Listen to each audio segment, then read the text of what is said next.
හරි අද අපි මේ වීඩියෝ එකෙන් කතා කරන්න හදන්නේ කොහොමද අපි අලුත් වේරියබල් එකක් කම්පියුට් කරගන්නේ කියලා.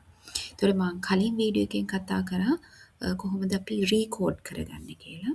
සාමාන්‍ය අපි රිසර්ච් එකකදී data collect කරන්නේ measuring tool එකක් use කරාට පස්සේ ඒකේ instructions හැටියට අපි ඊට පස්සේ රීකෝඩ් කරනවා නම් එහෙම කරලා ඊට පස්සේ අපි ඒ items ටික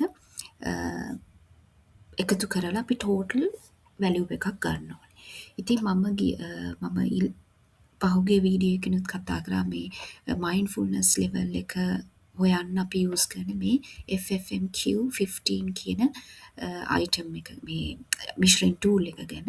එතකොට මේකෙදී අපිට තියෙනවා වෙනම subscales create කරගන්න. මේ තියෙනවා observing, describe මෙන්න මෙහෙම subscales ටිකක් තියෙනවා. එතකොට මේ items ටික එකතු කරලා අපි subscale එක හදාගන්න ඕනේ.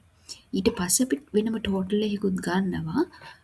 හැබැයි එකක් very important මතක තියාගන්න මේ reverse code කරන්න තියෙන ඒවා ඉස්සෙල්ලා reverse code කරගෙන ඉන්න ඕනේ. recode කියන option එක use කරලා SPSS එකේ.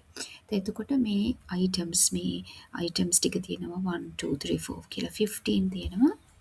අපි මේ subscales අපි create කරගන්න හදන්නේ. එතකොට මම අද ඔයගලන්ට මේ SPSS එකේ පෙන්නන්නම් කොහොමද ඒක create කරගන්නේ කියලා. මම මේ variable view එකට යන්නම් ඉස්සෙල්ලා. හරි අපි ඉස්සෙල්ලම කරන්නේ මේ transform කියන ඒ අදාළ data set එක open කරගෙන transform කියන එකට යනවා. ගිහිල්ලා මෙතන තියෙනවා compute variable කියලා එකක්. අපි මේකට ගිහිල්ලා අපි දෙනවා නම target variable කියන එකට අපි නමක් දෙනවා. මම දෙනවා ffmq underscore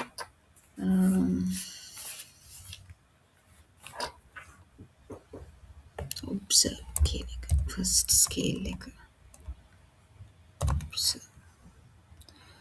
එතකොට මේකේ අපි බලන්න ඕනේ මොනවාද මේ FFMQ එකේ items අපිට ඕනේ කියලා.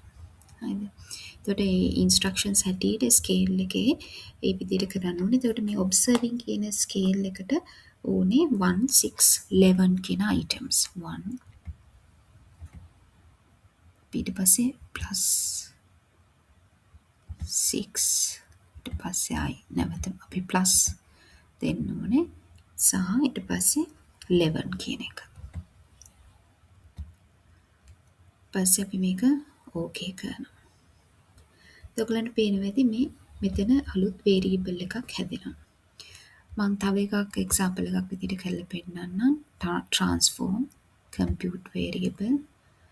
ඊට පස්සේ අපි reset කරනවා. මම අලුත් එකක් දැන් හදන්නේ ffmq. ඊපස්සේ මේ describe කියන එක. මේකට මට ඕනේ items ටික තමයි 2 7 and 12. ඊට මම FFMQ scale එකට ගිහිල්ලා 2 plus 7 plus 12.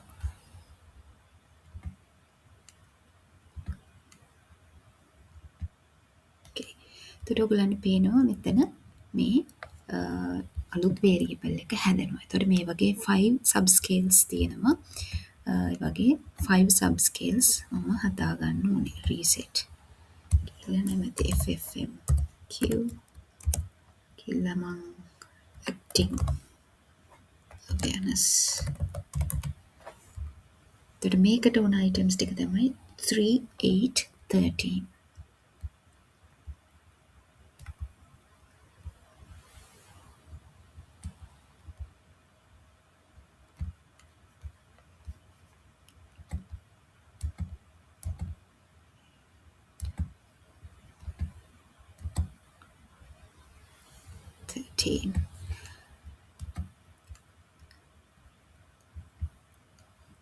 එතකොට මෙතන ඔයගලන්ට පේනවා මේ වගේ අලුතෙන් items create වෙනවා.